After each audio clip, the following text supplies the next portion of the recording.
Buongiorno a tutte e a tutti. Oggi siamo qua per presentare la mozione per la salvaguardia della sede di Pieve del Grappa dell'Istituto Scolastico Maffioli, sostegno alla richiesta dei genitori e alunni. La mozione è stata presentata dai consiglieri Masolo e Zanoni e è sottoscritta dalle colleghe Elena Ostanel e Erika Baldin. Oggi siamo chiamati a parlare di una questione che tocca profondamente non solo il futuro educativo di tanti giovani, ma anche il benessere sociale e culturale di un'intera comunità. La decisione di chiudere la sede di Villa Fieta dell'Istituto Scolastico Alberghiero Giuseppe Maffioli di Pieve del Grappa ha suscitato forti reazioni tra studenti, famiglie, insegnanti e amministratori locali.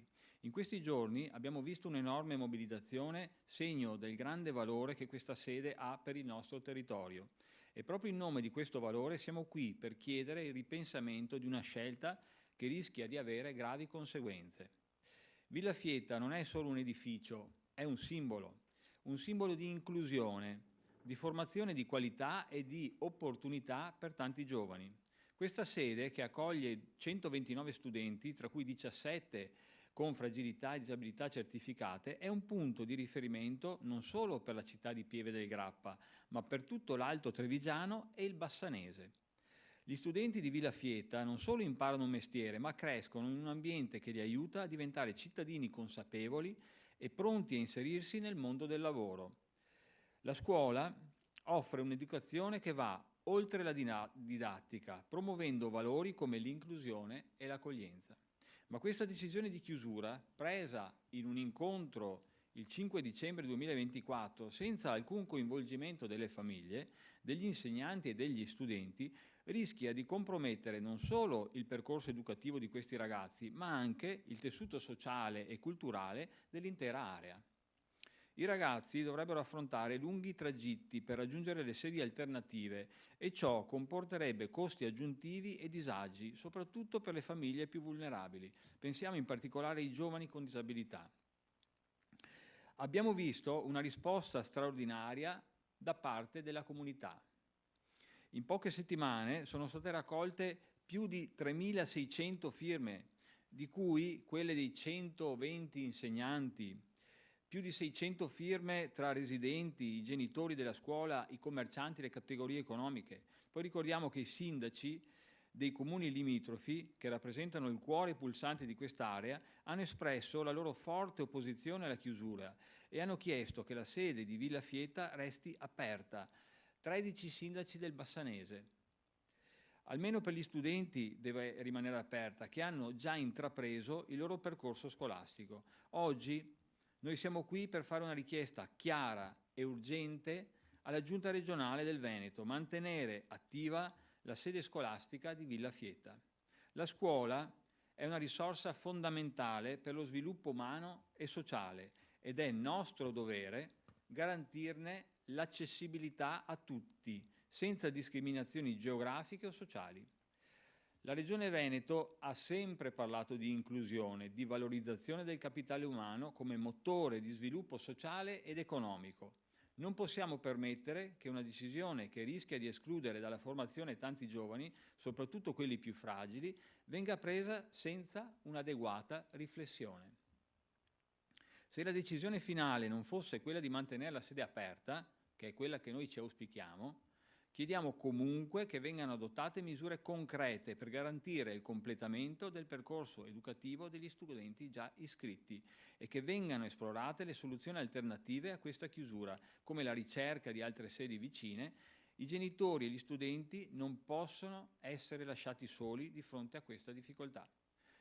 Concludo ricordando che l'istruzione è un diritto fondamentale e che ogni giovane ha il diritto di studiare in un ambiente che rispetti le sue esigenze e favorisca il suo sviluppo.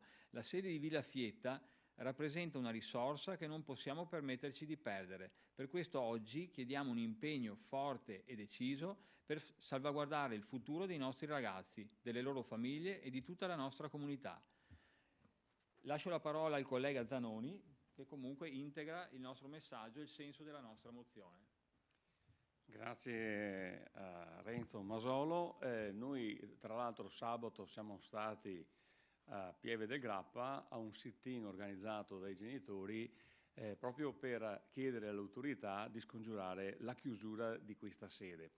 Una sede che, come ha ricordato Renzo, come ricorda la mozione che oggi abbiamo depositato per coinvolgere tutto il Consiglio, interessa 129 famiglie. Quindi 129 ragazzi che possono vedersi con questa chiusura il loro futuro compromesso. Tra l'altro 17 di questi hanno delle fragilità particolari e quindi la risposta dell'autorità non può essere quella del cambio della sede e di trasferire questi ragazzi, non so, a Montebelluna o a Castelfranco, perché è una cosa di fatto impossibile per la questione dei trasporti, impossibile per la questione delle tempistiche e anche del percorso di questi trasporti.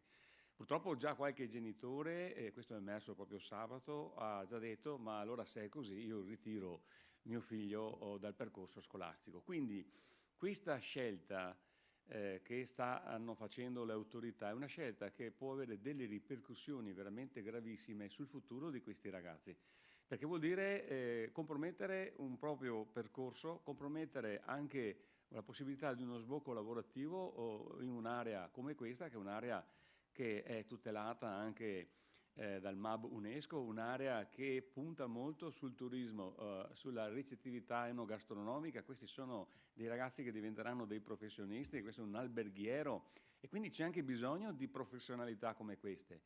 È importante perciò che le autorità a tutti i livelli, regione compresa, approfondiscono la questione prima che sia troppo tardi, perché devono essere prese anche delle decisioni, c'è una cronologia importante anche delle decisioni da prendere.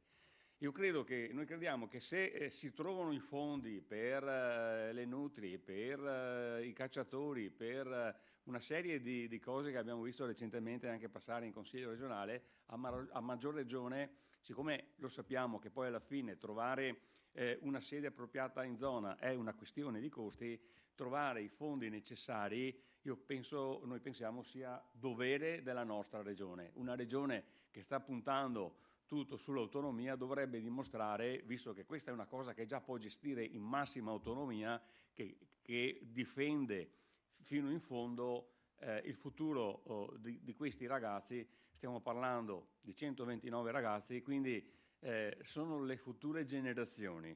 Che non si definisca che non si condannino il loro futuro per scelte sbagliate. Ecco perché abbiamo voluto, oltre che depositare la mozione, l'8 gennaio abbiamo depositato anche un'interrogazione rivolta all'assessore Mantovan, in modo tale che si prendano le decisioni utili.